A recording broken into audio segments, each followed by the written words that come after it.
And it hits me, oh my gosh, this is that triangle. You know, there's explanation for everything that occurred in the Rendlesham Forest incident that doesn't involve aliens at all. It was completely silent. It comes right over our heads. He saw a classic flying saucer really standing in the clearing. He turned over to my father and held his hand, and he looked in his eyes and he said, "We're not alone." Welcome to Podcast UFO for our live show. We're live every Wednesday at 8 p.m. Eastern Standard Time on the Dark Matter Radio Network. Please remember to visit the website podcastufo.com for past episodes, blogs, and forums. During the show, feel free to participate live in our chat room. And don't forget to like us on our very active Facebook page.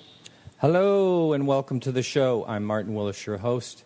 First of all, I want to quickly thank James R. and Bobby H. for your recent donations, and of course, many monthly subscribers. That really helps keep us going. I really do appreciate that.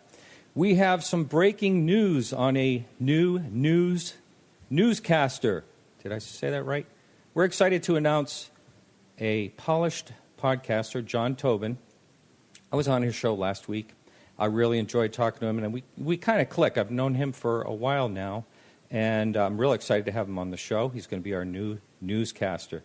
He'll be here each week, heading up UFO News, our UFO News department, which in reality, we are just stealing things from our news person, Peggy Shunning, who posts as our admin on our very active Facebook page. I did air quotes on that. I think we have almost like 7,700 people on that page now. And a lot of it has to do with Peggy. She's very active and keeps it interesting. Oh, and by the way, all the news stories that we have in our show notes are all linked to their sources. So if you go to our show notes on our page, you will see that. Well, tonight we have an interview coming up with former FBI agent, host, and lead investigator of SyFy Channel's Fact or Faked Paranormal Files. Love that show. Watched many, many episodes. Mr. Ben Hansen. Ben will be talking to us about the International UFO Congress he just attended and a lot more. Well, Ben always has a lot of very interesting things to say. This will be his second time on the show. And in my opinion, he's a very well-balanced and, a really cool guy. He's down to earth and the kind of person you really want investigating UFOs. He'll be coming up right after the music break. For now, John Tobin with the news. Welcome, John. Hey, Martin. Thanks so much for having me. I'm really looking forward to being a part of the show, and I'm excited to present the news. Yes, I am too. We stopped doing the news when Michael Lauk couldn't be on the show anymore because of, the show being at nighttime. That's when his work schedule is. Sure. And, since we stopped doing the news, I bet I've had at least 100 emails from listeners out there saying, please bring back the news, we miss it. And even though we're stealing it from Peggy, it's still probably news to someone out there. So let's roll right into it right now. Go ahead. It is. Today playing the role of Peggy will be me, John Tobin, your new news guy here on Podcast UFO. First story we've got for you tonight, Martin, is pretty interesting. Arizona witness photographs red glowing disc UFO at treetops. 2 Arizona witnesses in Maricopa reported watching a red glowing light around the treetop level with a disc-like outline, according to February 11th, 2014 testimony, and case number 54021 from the MUFON UFO Network, or Mutual UFO Network, also known as MUFON, of course, witness reporting database. The witness described the object. It had a red glow to it. It's caught in the remaining 20 seconds before it left our field of view. But the witness's mother had been watching the object for about 2 whole minutes. Of course, links, as Martin had mentioned earlier, to this full story are available on our show notes at podcastufo.com. What do you think of this, Martin? I was looking at that picture on the report, and pretty interesting. Yeah, I was getting a little bored with the typical UFO colors, and this one is a really cool color. It's sort of like a pink Art Deco neon, kind of like down in South Beach, Miami. So, I'm kind of digging the color of it. No, I never saw one that color, and some really good pictures of it, actually. there are some very good pictures, and being a ghost guy myself, looking at this, it looks like a really bad ghost picture until you realize it's taken in the treetops outside looking upward. And as a UFO photograph, it's pretty intriguing. It's a very unusual glow. I think a lot of folks would think of a light or white-colored glow from some of these things that are seen, but this red-pink color is very interesting. I thought that was quite compelling. I think folks should definitely check that out. Interesting story. I wonder if anything will come of that, Yeah, I almost forgot to announce our chat room. Our chat room. I haven't been on that to see if anybody's... there's people on it, by golly. So did you happen to catch the quote? She says later on, let's see, and I quote here, when it was at midway point of the viewing area, she could see a disc-like outline in about 6 protrusion-type areas. She described them as wart-like, and that was her best description she could come up with, unquote. I've never heard a UFO described as wart-like. Wart-like. Not real, yeah. Not appealing, but I think it looks way more appealing than a wart, to be honest. It really does. Yeah. So it's way more interesting to look at than your average wart, I should say. Yeah. Got some other great stories here, Martin. I want to tell you about this one thing that I know has been going around for a while. I've heard about this too, but Mars rover heads uphill after solving the donut riddle. There was a jelly donut rock, for those of you who haven't heard of it before. It's been floating around, no pun intended, that appeared out of nowhere, and that is now solved.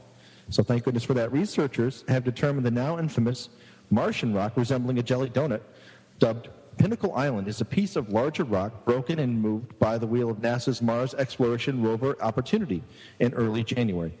Only about 1.5 inches wide, just about 4 centimeters, the white-rimmed, red-centered rock caused a stir last month when it appeared in an image the rover took January 8th at a location where it was not present 4 days earlier. More recent images show the original piece of rock struck by the rover's wheel slightly uphill from where Pinnacle Island came to rest. Once we moved Opportunity a short distance after inspecting Pinnacle Island, we could see directly uphill an overturned rock that is the same unusual appearance, said Opportunity Deputy Principal Investigator Ray Arvidson of Washington University in St. Louis. We drove over it. We could see the track. That's where Pinnacle Island came from. Very interesting. Yeah, well, I would call it the first Martian roadkill. What do you think of that? Martian roadkill, I like that. Yeah. I wonder if this solves any of the mystery or, any of the rumors around that donuts purchased after noon are actually Martian rocks, and that way there's a connection between the jelly donuts and the actual rocks from Mars. I was going to say out of this world, or this could have been dropped by a Martian patrol officer. That's true. I guess that conspiracy's off the table now. It's off the table. Visions of jets and cars in my head on that one. Yeah. So what else is going on? Well, we got some other stuff going on. Did you know that the world's first UFO landing pad and first landing was actually in a country very close to ours? It's up to our neighbors to the north, up in Canada, who are now our hockey rivals, if you guys have been watching the Olympics, in a town called St. Paul, Alberta. It's a small town in east-central Alberta, Canada. They had the world's first official UFO landing pad, which was actually built in 1967 to celebrate Canada's centennial. It's a 130-ton concrete structure and consists of a raised platform with a map of Canada embossed on the backstop, consisting of stones provided by each province of Canada. The pad also contains a time capsule, which they're scheduled to open on the 100th year anniversary of the pad's opening, which will be in 2067. And a sign beside the pad reads this: "The area under the world's first UFO landing pad was designated international by the town of St. Paul as a symbol of our faith that mankind will maintain the outer universe free from national wars and strife, that future travel in space will be safe for all intergalactic beings, all visitors from Earth or otherwise are welcome to this territory and to the town of St. Paul." Of course, the landing was symbolic for the town and for all of us, I suppose, and in my opinion, kind of mockery. But in that sense, it's a very nice mockery, don't you think? Yeah, there was some type of politician at some point that lost a race because he was trying to put some, UFO landing pad up somewhere. Did you ever hear about that? I didn't hear about that. Somewhere no. in the South, yeah.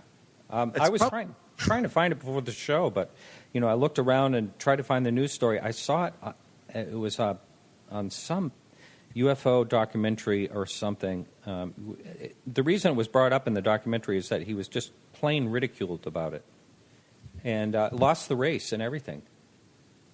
He was actually going to fund it to put it in his own backyard. But before I forget, I wanted to tell the listening audience that we have Judy Messeline from Colorado coming up, and I think it's just 2 weeks, and she'll be on the show. Now, she has the UFO Watchtower in Colorado that's sort of like a landing pad, where people come from all over. It was a very active hotspot, and she actually built a tower. And the old saying, build it and they will come.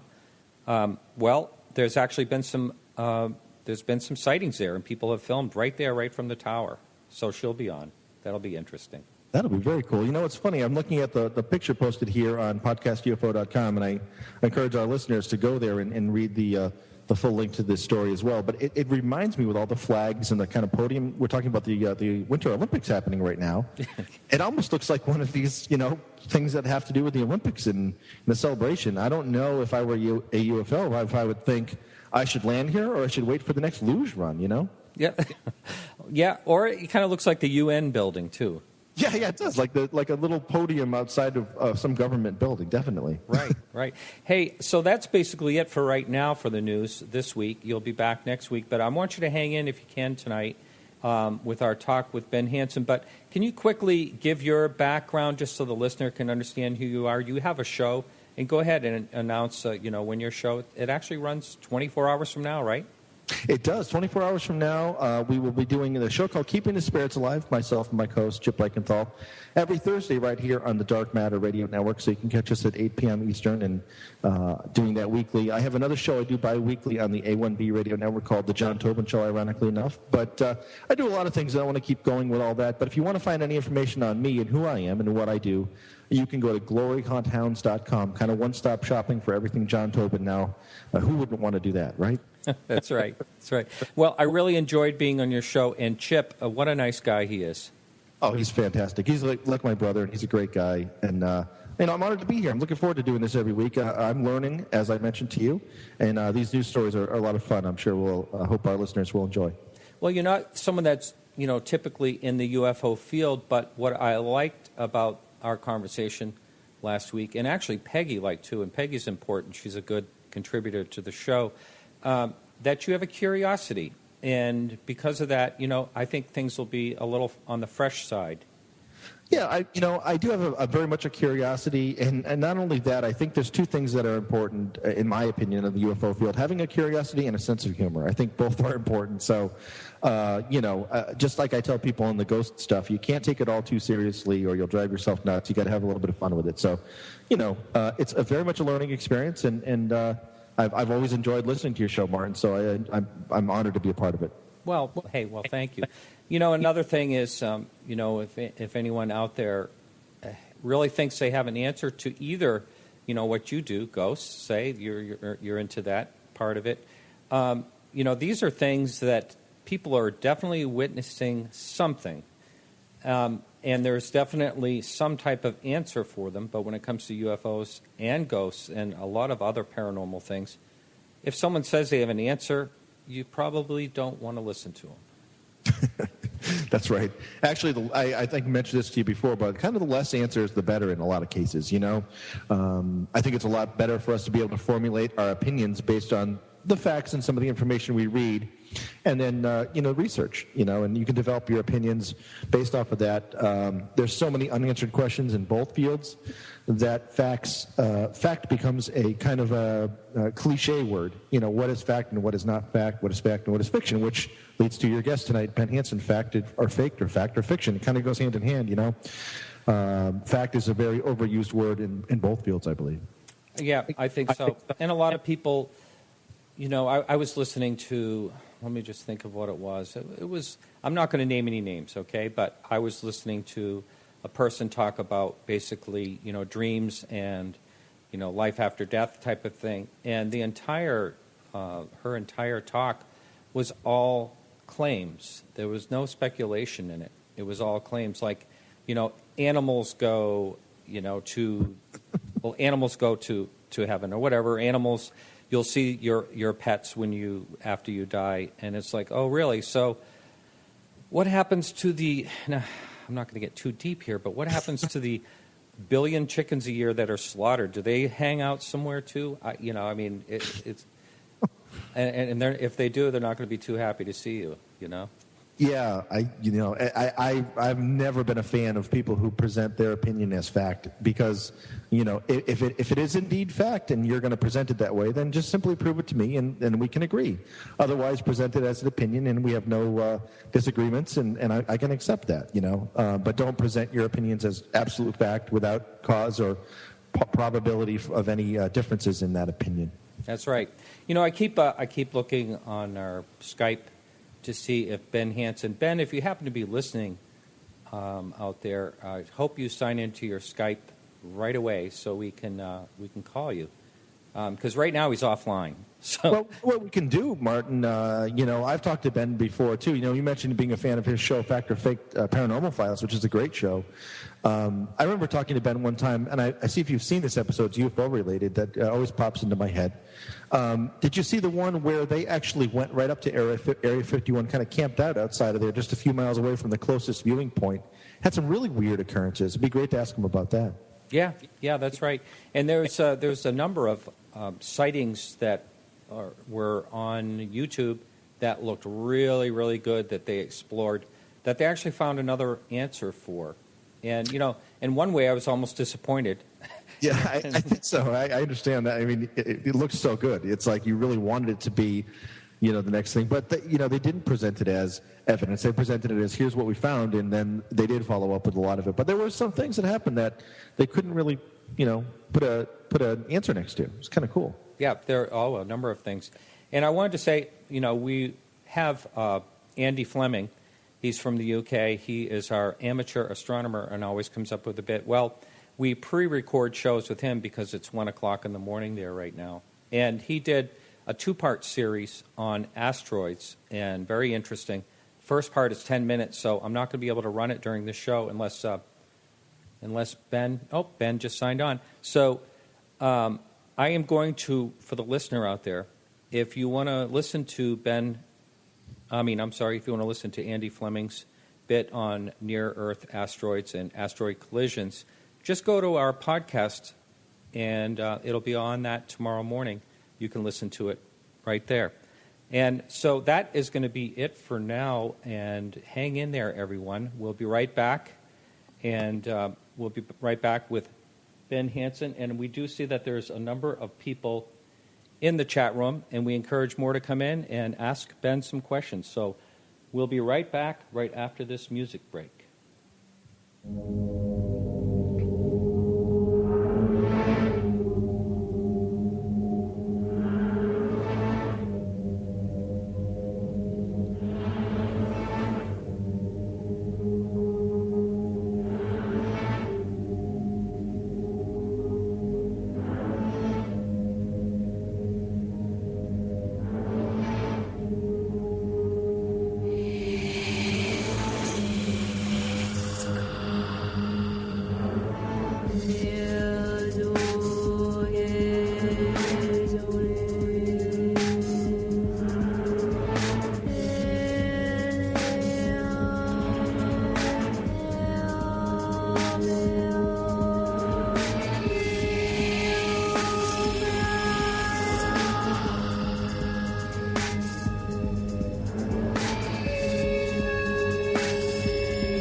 Ben Hansen, how are you?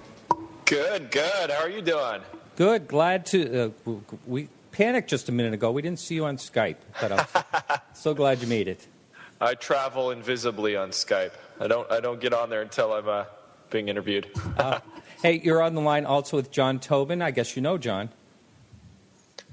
Hey, Ben. I do. How are you?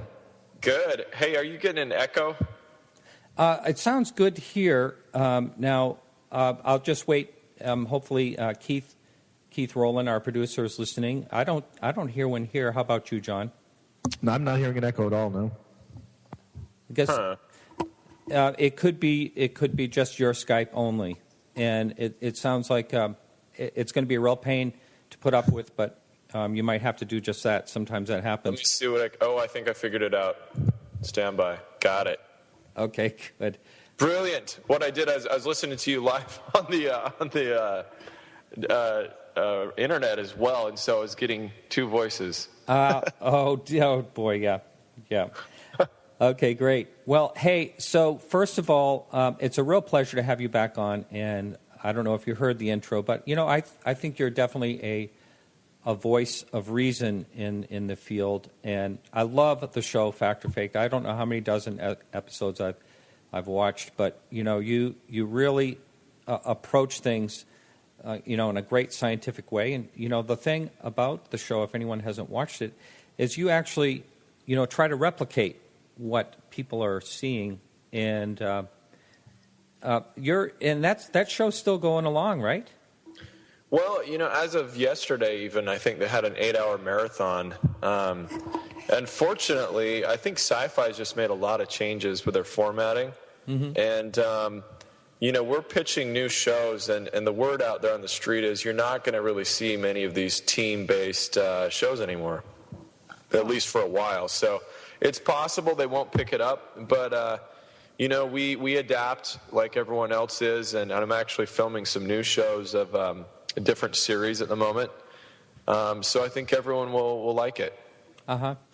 Ben, we have a message board, and sometimes people ask nice questions, sometimes they ask rather hard questions, and so I'm going to start right off the bat with a hard question. Okay. I don't believe that Ben was an FBI agent. We need to ask him to prove it. And also JLL, however you say her name, the pretty girl there, how do you say it? Jael? Yes, thank you. Yeah. Was never an investigator, and they want you to explain that. Well, I've never heard the one about Jael. You can actually see her work on current TV before. I don't know what's called anymore, when they sold over to Al Jazeera, but she did a lot of journalistic work and shows on current TV, and I'm sure they're floating out there somewhere. Mm-hmm. With mine, I had so many questions about that I got angry sometimes, and I'm just going to take some of my old pay stubs and put them up, and let people know. And I thought it's kind of ridiculous, but anyone who wants to really know, they can call up the FBI. In fact, a journalist with the LA Times did it on one story. He was kind of ripping us on one episode that we did, and they told him, they confirmed it. They can confirm that, that I work there. So there's a number to call. But whatever. I don't know where it comes from either. I don't know if people are just they think I'm too young. I'm actually 36. Mm-hmm. So I have a younger face. But I think some people are just can't understand, well, something must have happened. Why is he here working in TV and everything? And the reasons that I'm not are personal to me. It's not quite like you expected to see in the TV shows. Right. Well, I have a friend that was with the FBI, and it was there was a lot of what he did was rather on the boring side. I'm not saying that all FBI agents have boring jobs, but his was, white collar and, just not really that interesting. Yeah. There's that. There's preferred squads, that people generally want, and those that, seem to be more office work. And it's also, government in general can be very bureaucratic. There's some egos involved at times and things like that, but I've always encouraged people the process to go through if you want to go work for them. In fact, I left the door open to go back because I really do enjoy, public service. There's something just great about, putting people behind bars that shouldn't be out and, preying on others. So I like to have my feet in both arenas. Yeah. Now, that's actually done you a lot of good in the show, Fact or Faked, because you know what to look for. You and I have had conversations through email since you were last on, as far as you can tell if someone's right or left-handed. A lot of times you can tell if they're saying the truth when they're talking just by gestures and these little subtle things that they do. Yeah, and that's been kind of one of my things to try and help bring to the fields. Like whether it's ghost hunting or UFOs, it's most of the time if somebody, these groups, MUFON, whoever, goes out to investigate, most of the time you're not going to get people who are hoaxing to the extent that they want you to come over and they're going to give you a completely fabricated story. It's the hoaxers who are pulling off huge, complex, long-term events that these skills really come in handy. And even when someone's unsure of what they're saying, there are gestures, that can kind of give you an idea of what's going through their heads. So I found that very useful. Yeah. Hey, before we talk about, I'm going to ask you about the UFO Congress that you were at last week. John, do you have any question you want to ask Ben before we get into that? Yeah, sure. I just want to mention, Ben, for the listeners, too, anybody up in the upstate New York area will be meeting in person for the first time May 2nd through 4th at the ParaHistoryCon 2, shameless plug. Ben's going to be appearing at that, and I'm putting that on. So I just wanted to mention that to you, to the listeners out there. So if you want to meet Ben, that's a great way to do that. But the question I had for you, you are deeply, since the show has been on the long hiatus, I know you've been deeply involved in the production side of television. And I just wanted to know if there are any shows that are currently in production or are getting close to air or doing those sizzle reels and those kind of great things that they do with shows. Is there anything coming up soon from your production company that we should be on the look for? Yeah. In fact, the UFO subject is especially hot right now. You're going to see a lot of shows, specials, things like that. And I think it's turned in a good way away from this whole, I won't mention any shows, but I think we all know some of them that went a bit too far with the whole, hey, what was that? What happened here? And kind of like, the Scooby-Doo gang investigating. And we're going to see more shows that are sort of ancient aliens, talking heads, but compelling cases, which is my favorite anyways. And my production company is pitching a few, but the ones I'm involved in through other companies, we've got one that has, and I'll talk more about this later. I've been told it's okay to mention, but they haven't officially announced it. So I'm kind of hesitant a little bit on the details, but it's huge because we have the Smithsonian Channel attached to it in the U.S., and we have History Canada. And we'll be looking at UFO files, mainly government files that are attached to historic cases, and we've already uncovered some amazing discoveries and things that we thought we already, took for granted. And then we've got a couple other kind of 2-hour specials and things like that you'll see possibly on Nat Geo, possibly on History Channel. Wow. Hey, Ben, a question just came in on the message board. Someone wants to know if you have seen the Greenland video of the mermaid/alien captured by those scientists. Are you familiar with that?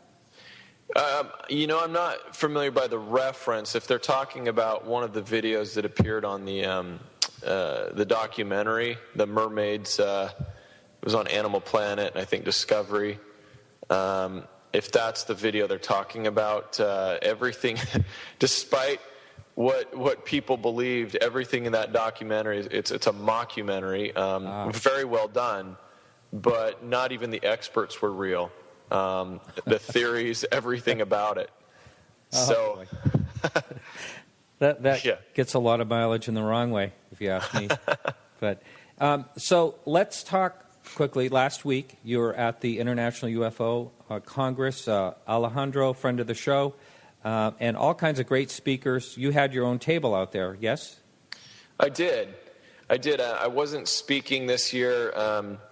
Spoke the last 2 years in a row, and they kind of, I think they have a kind of an unwritten rule that they don't want to have people back more than once in a year. So I was there representing my night vision company, Night Vision Ops, and leading their Skywatch, which we did on Friday night. I see. Well, I guess to give you a rundown, of what it was.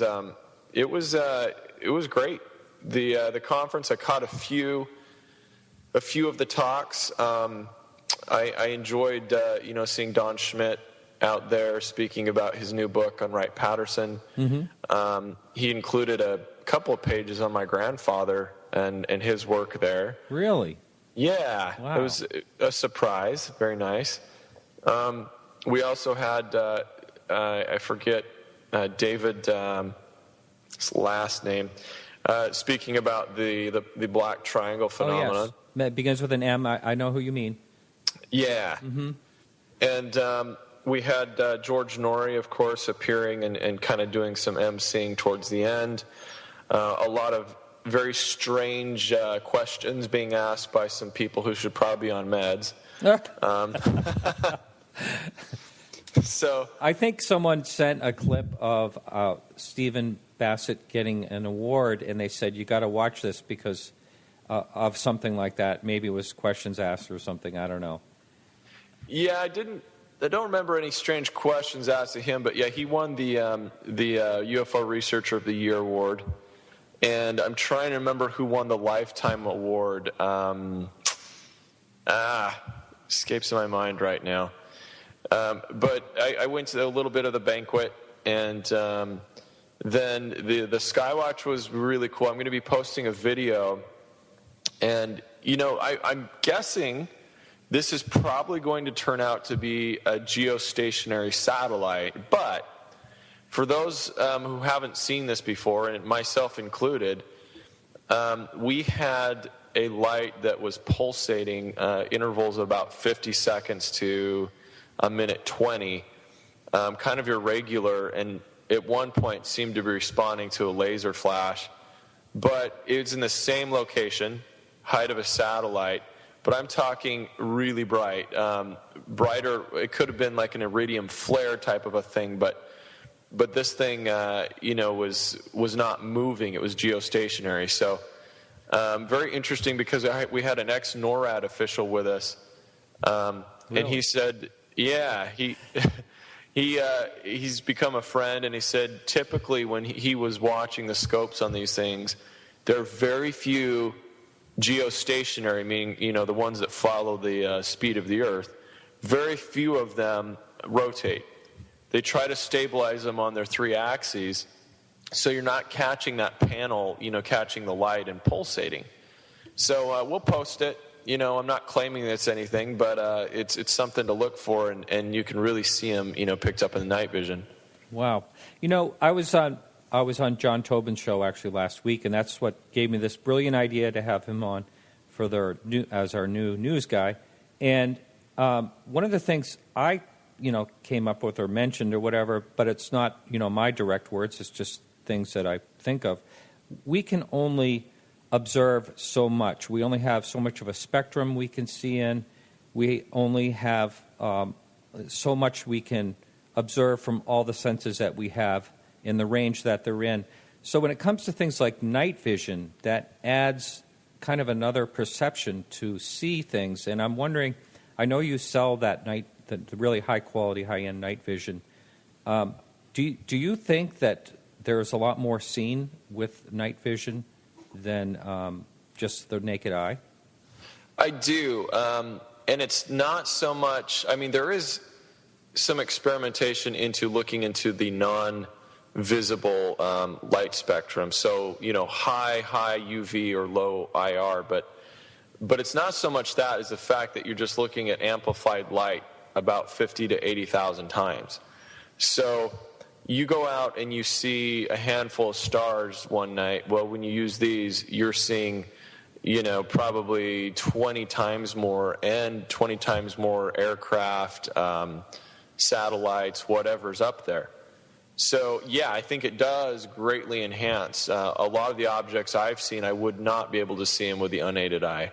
Now, the FBI I heard this on the news the other day, that they there's some type of, something has just gone through to stop, or they're going to try to stop lasers, because you mentioned pointing a laser up, and I know that there's a lot of laser attacks in cockpits of commercial flights. Have you heard about that? Yeah, and I don't know that there's an outbreak per se. We, when I worked the duty desk, I got a few calls about lasers at the FBI, and it is a federal offense.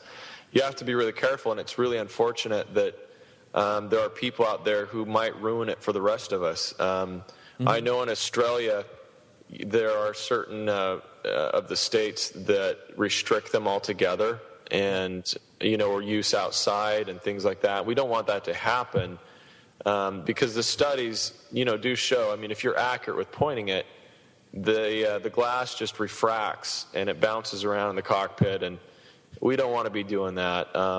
So we hope that doesn't happen. When I go out on skywatches, I tell people, look, if it looks like a plane, sounds like a plane, don't point it anywhere near it. That's right. That's right.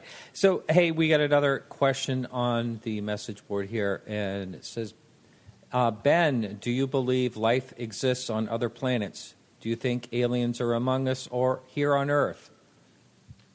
That's just someone who's curious. Okay. I would have to answer in probabilities. I do believe, I guess I could say, just as much as I believe anything else, that there is life on other worlds.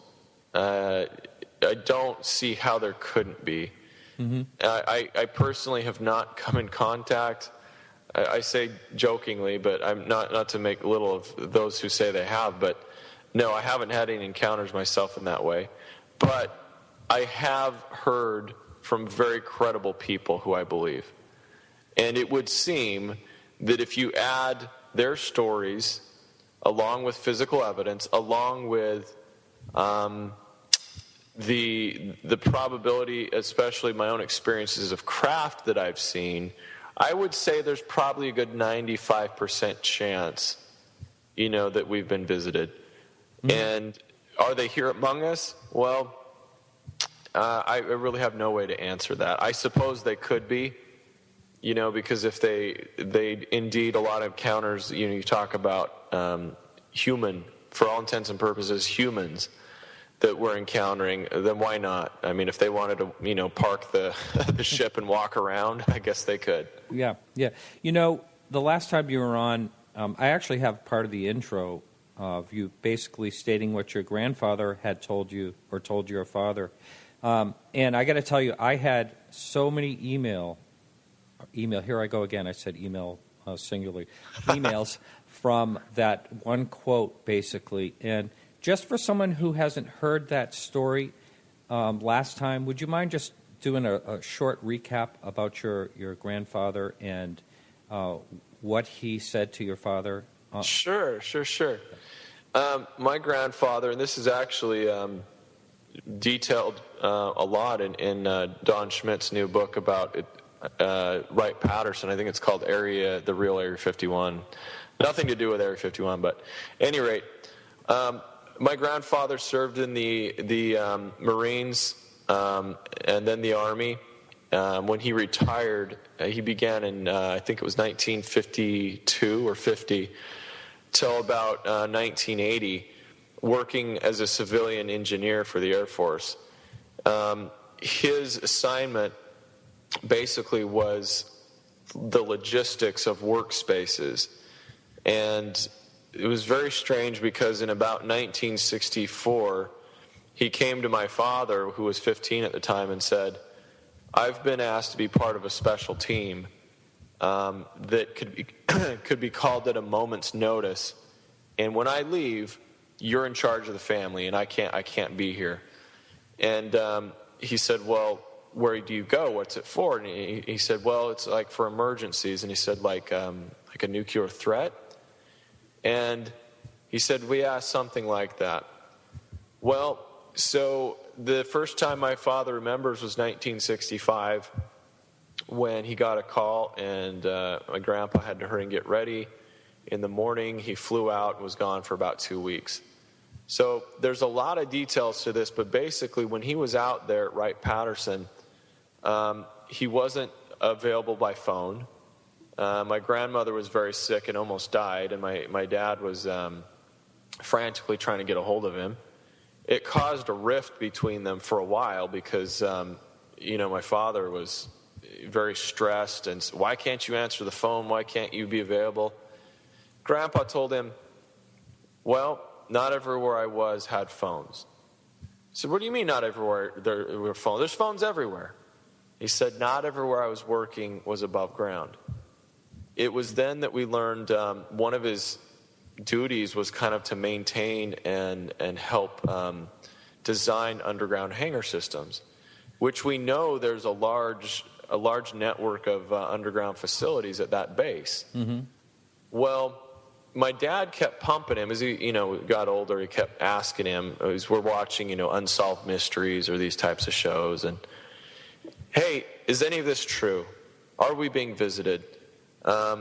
Is what they say about back engineering Roswell craft, is there any, validity to that? You were there. What? Tell me. Well, he would change the subject.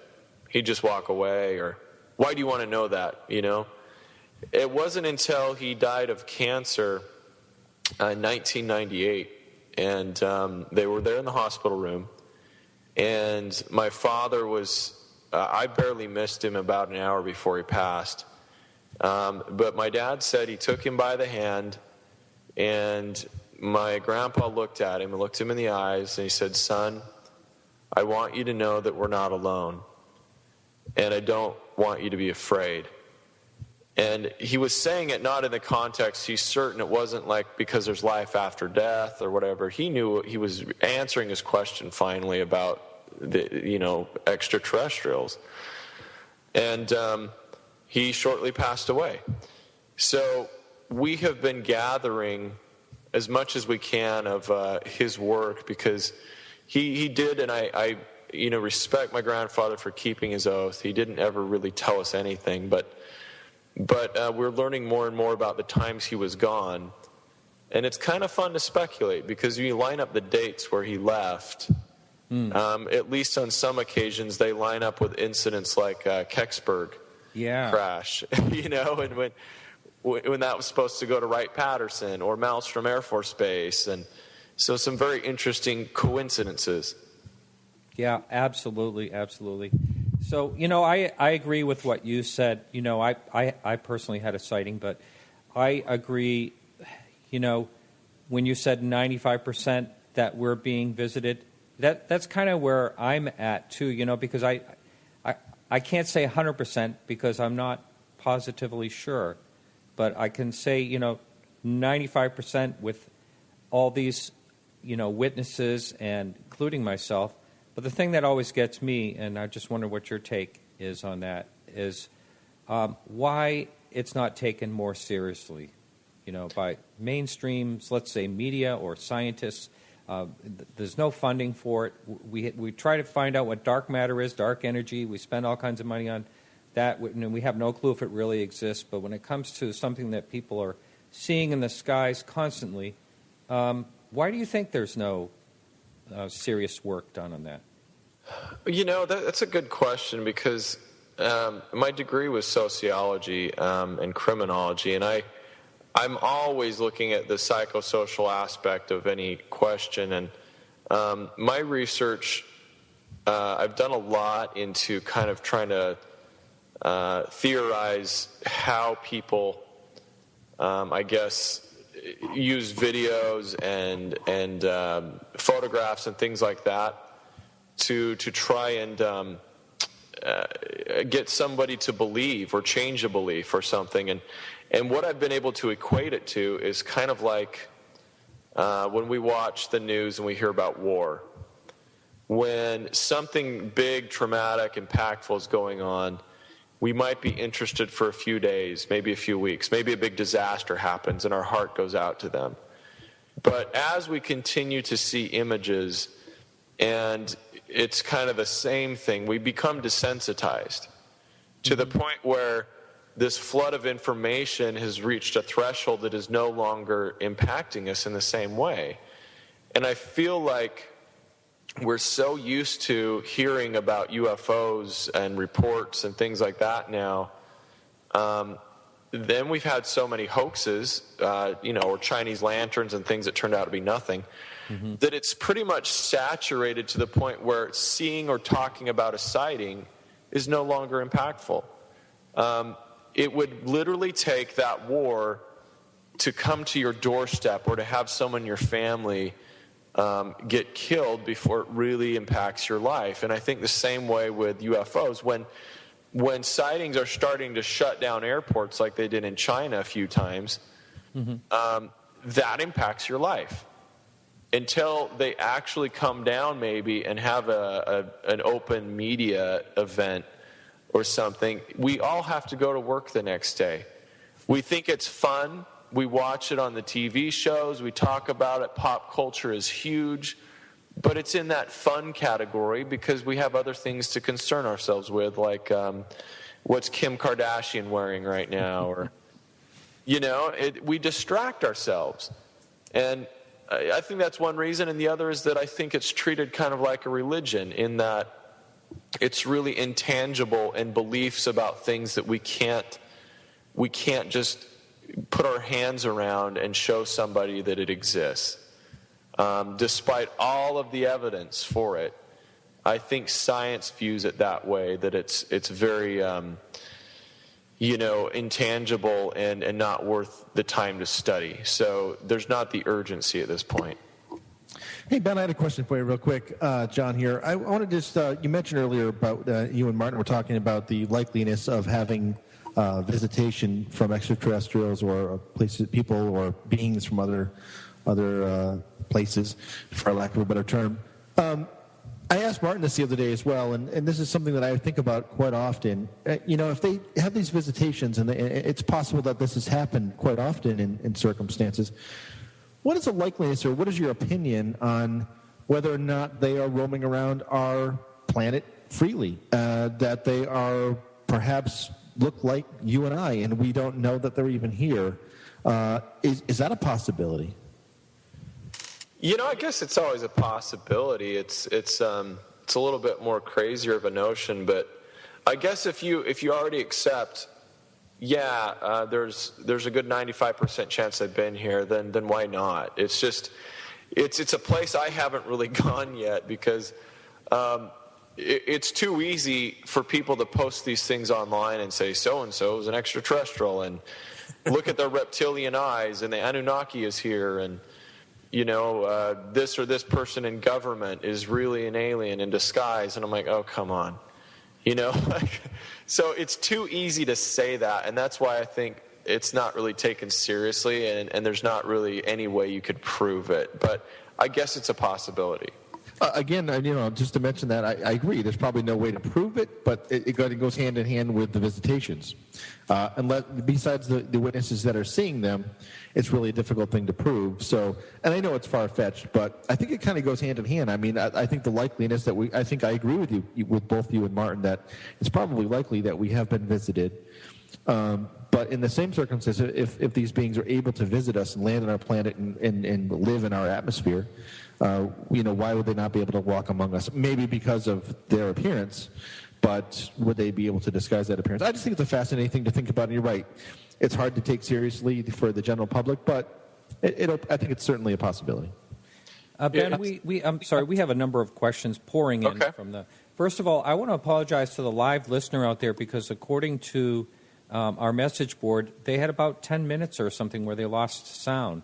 So I really apologize for that. And if you want to catch this as a podcast tomorrow, it'll be on podcastufo.com. A couple of questions. One of them, Ben, do you think reversed engineering came from technology found in Area 51? Well, probably.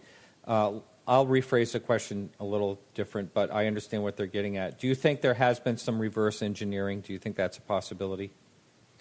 I think there's a very strong possibility of that. One of the strongest arguments, of course, that people make is look at the leaps in technology that we made, after the 40s crashes. And I also know of people who told their sons in their dying last few months, these are World War II heroes, and telling them having handled the debris from Roswell and it being studied at Wright-Patterson and the unusual properties and even some of the entities, that if we had that and it was farmed out, to private contractors, I think that is a big possibility. And the fact that even just in the 50s, we had flying saucers of our own, that they weren't, the propulsion isn't, what we'd expect, but like hovercraft type things where they're already trying to imitate, the flying saucers. So, I think it's very much part of our program. Yeah, and there was a lot of speculation of the Nazis and all that, Another question came in on the message board, and what is your opinion of the work of Tesla and what Otis Carr continued on with? Do you feel that Carr's work was responsible for early sightings and development of technologies? Tesla, I think his time, came too soon. It seems like he was definitely onto something there with the government, contracts and what he said he could do. And I think those who have researched it and tried to continue are on the right track. But he's by no means I think the only person who stumbled upon it. But the electromagnetism and I'm not too well versed into physics, but from what I understand, with displacing inertia and the way that gravity waves and all this stuff is supposed to work, if anyone knew about it, probably was Tesla. Mm-hmm. Mm-hmm. One other question someone wants to ask you is, what do you feel about disclosure? And I think we almost sort of covered that before when we talked about, why don't they take it serious? It would have to take a major leak or sighting or something seen by, millions of people. I think that's kind of where we were going with that. Is that so? That it would take something like that? Yeah. You mean if you, and I know you do, you attend these conferences, there's two extremes, and they have panels, in fact, with Stephen Bassett and John Alexander, and then you've got Richard Dolan. They wrote the one of the books on it too, and they all have their differing opinions on how they think it's going to happen. And of course, Stephen Bassett would love the government to announce it. John Alexander thinks the government doesn't really know much, and there's no cover-up. But personally, I don't think that a display is really going to do it either. In my lectures, I talk about what would happen if tomorrow morning you had an alien craft land on the White House lawn, and the creature gets out, he gives a press conference, he allows us all day long to film in and outside his craft. We take that film and we put it on the 10 o'clock news. How many people do you think still will not believe that it happened? Right. Mm-hmm. Even if the president announced it himself, there'd still be a lot of people that would doubt it. You would think it's a new ploy, trying to pass a measure through, or if it was on TV, it's like a trailer for a new film. I think we would probably be no better off, and the greatest discovery in this century would just be like, yeah, some alien was on TV last night. That's pretty cool. I just don't think it would have the impact until it's like personally in your face and things are starting to change in our world. I think so. And I agree also with what you said earlier. I think it's a very ephemeral society. In other words, if something happens, they get over it very quickly. Okay, what's next? And, go about their business. So I'm not really sure. There's been a lot of discussion in the past that things would just simply fall apart if there was a visitation, a confirmed visitation, and we're not alone in all that. But I tend to think that it would just be absorbed and people would move on with their lives. I think they're ready for it, and I don't think that, quite honestly, if we are being visited, that those who have been here, they don't mean to destroy us, or they wouldn't have waited this long. So I think that we could.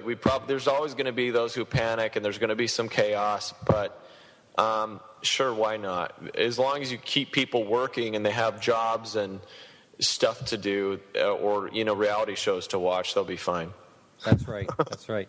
So let me just look at our one more time here, because we're getting close to the end here. On our message board, it's funny. There's so many messages coming in. I just lost what I was going to just ask you. Here it is, right here. And you just answered this question. Do you believe that aliens would harm us? So you just kind of answered that. Thank you. So. I want you to talk quickly about we have just 3 minutes left, so if you would talk quickly about your night vision stuff, because I think that is interesting. Sure. My website's being worked on at the moment, so I don't think I can accept direct purchases yet, but just contact me on there and we'll get you set up. But it's nightvisionops.com. And my thing is that I'm trying to get in people's hands something more affordable than what's traditionally been out there, and something that you can film with, because I've seen a few things myself, and it's just kicking myself for not having something to record. So we have scopes, binoculars, things that record directly to your iPhone if you want. Things you can connect up to your DSLR camera. Wow, to your iPhone? Yeah. Oh, my God. Well, that's great, because everybody has an iPhone. Now, is this something that's not very bulky? Not at all. In fact, the binocular is only about, I'd say like 5 inches long or so. Mm-hmm. And you put the iPhone on that, slip it in the end of it. You've got generation, 3 night vision to record to, and any type of setup you want, we could probably make it. And we sold so many at the UFO Congress that we're going to be doing some specials, through Open Minds and trying to get more of these out there. Wow. Well, that's great. Well, Ben, where can someone reach you? I mean, I found you initially, I believe, through your website, yes? Probably, yeah. I believe there's contact. There's Facebook, Twitter, and all that contact through benhansen.com. It's HANSEN. So you can go on there. That's probably the easiest way. I also answer at the nightvisionops.com for questions about the night vision. Now, are you going to be attending any other shows coming up? Yeah, a lot. I'm between ghost events and UFO events. So all the events are up there. In fact, I'm going up to do a UFO type lecture at the USS Hornet up in San Francisco this weekend. Oh, really? Yeah. Mm-hmm. My old stomping grounds. Yeah, beautiful city. Love it up there. Oh, yes, but you want to get there this time of year, too. Yeah. Well, hey, one quick question. I just see that I'm actually out of time. I only have 10 seconds left, so I'll save that for next time. It was a real pleasure. All right, thanks, guys. Appreciate it. Thanks, Ben. All right.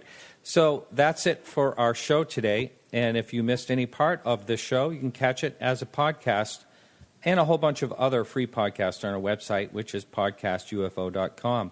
Also, you can check out links and stories in our show notes, as well as joining in the conversation on our forums.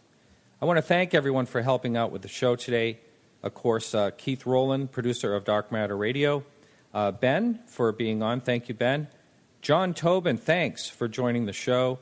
And later, just remember to listen to Andy Fleming's take on asteroids. I want to thank Carrie Lloyd Whitehouse for our music, Peggy Shunning for managing our Facebook page, and remember to like us on Facebook for all the latest UFO news. You can check us out live right here at the Dark Matter Radio Network every Wednesday at 8 p.m. Eastern Standard Time. And don't forget to jump in the chat room at Podcast UFO. So now here's part 1 of part 2 of Asteroids with Andy Fleming. Well, in the 1970s, Professor Walter Alvarez, who was Earth and Planetary Science professor even at the University College at Berkeley, he developed a hypothesis. And that included asteroid impacts, global iridium layers in rock strata, and, of course, the extinction of the dinosaurs. Have you heard of the Cretaceous-Tertiary, or KT, mass extinction event, Martin? Oh, yes. Yeah. Okay, well, that theory has been verified by geological dating, and basically what Alvarez discovered was a huge crater at Chicxulub on the Yucatan Peninsula. Now, the theory was totally shocking because basically it stated that 66 million years ago the Earth was hit by a gigantic space rock 10 kilometres in diameter, and it was travelling at, wait for it, 40,000 kilometres per hour. Bit faster than your car, Martin. Basically, it took 2 seconds to come through the atmosphere and, of course, buried itself deep into the Earth. I think it's sort of fairly well known that the resultant ejected from it caused worldwide cataclysmic fires, dense choking dust and smoke, and, of course, it blocked out the sunlight for years. Now, I had heard pardon me, I had heard that there was every single place on Earth was on fire instantly. That's correct. Yeah, amazing. Because they can tell by the sedimentary layer of that. Iridium and carbon. Uh-huh.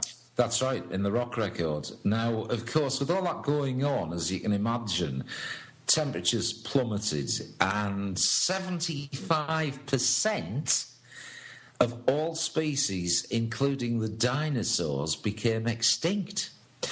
Now, the survivors of all of this destruction were small dinosaurs capable of flight, which are now modern-day birds. And also to survive were tiny underground, sort of like shrew-like creatures that lived on roots. Why do you suppose the birds in flight, how could they have survived?